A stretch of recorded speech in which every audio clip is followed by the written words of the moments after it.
ఈ రోజున ప్రధానమైన కారణం ఏమిటంటే వాలంటీర్లు గత 7 నెలల నుంచి మేము పోరాటం చేస్తున్నాం. ఈ ప్రభుత్వం వచ్చి అధికారంలోకి వచ్చినా కూడా ఎటువంటి స్పందన లేదు. ఎన్నిసార్లు మేము రిక్వెస్ట్ చేసినా, ఎన్నిసార్లు శాంతియుతమైన కార్యక్రమాలు చేసినా కూడా ఎక్కడా కూడా ఊసే లేకుండా పోయే, వ్యవస్థలో మీరు లేరని వ్యంగ్యంగా మాట్లాడటం చాలా దురదృష్టకరం అని చెప్పి భావిస్తూ అనేక ధర్నాలు చేసినా కూడా ఎక్కడా కూడా జీవోలు లేవు అనే దొంగదారులు చెబుతూ ఈ విధానాన్ని మేము నిరసిస్తూ మేము ఫైట్ చేస్తున్నాం. ఈ రోజున ఎన్టీ రామారావు గారు టీడీపీ పార్టీ పెట్టిన అధినేత, ఆయన తెలుగోడి ఆత్మగౌరవాన్ని ఢిల్లీలో తాకట్టు పెట్టబడుతుందని చెప్పేసి రోషంతో ఆంధ్రప్రదేశ్లో, ఉమ్మడి ఆంధ్రప్రదేశ్లో టీడీపీ గవర్నమెంట్ని స్థాపించారు.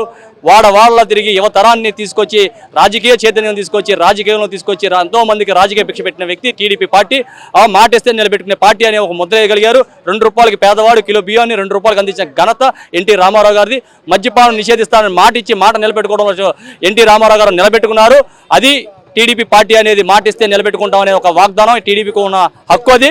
అలాంటి హక్కు ఈరోజు చంద్రబాబు నాయుడు గారు టీడీపీ అధ్యక్షుడిగా ఉండి ఎన్డీఏ కూటమికి అధినేతగా ఉండి కూడా ఆయన మనకి ఇక్కడ మాట ఇచ్చాడు. వాలంటీర్లు ఉగాది రోజున మేము ఎవరు అడగకుండానే మీరు ఇబ్బంది పడుతున్నారు, 5,000 రూపాయలు సరిపోతే 10,000 రూపాయలు మేము మీకు ఇస్తాము, మీకు ఉద్యోగ భద్రత కల్పిస్తామని చెప్పిన వ్యక్తి చంద్రబాబు నాయుడు గారు, పవన్ కళ్యాణ్ గారు, పురంధేశ్వరి గారు ఎన్డీఏ కూటమికి ఏర్పడి ఎన్నికల వాగ్దానం చేశారు. ఈ రోజున మేమేం అడగట్లా, మీరు మాట ఇచ్చారు, మాట నిలబెట్టుకోండి అని అడుగుతున్నామే తప్ప ఈ జీవోల గురించి మాకెందుకండి? ఆ జీవోలు రెవెన్యూ చేశారు లేదు మాకెందుకు?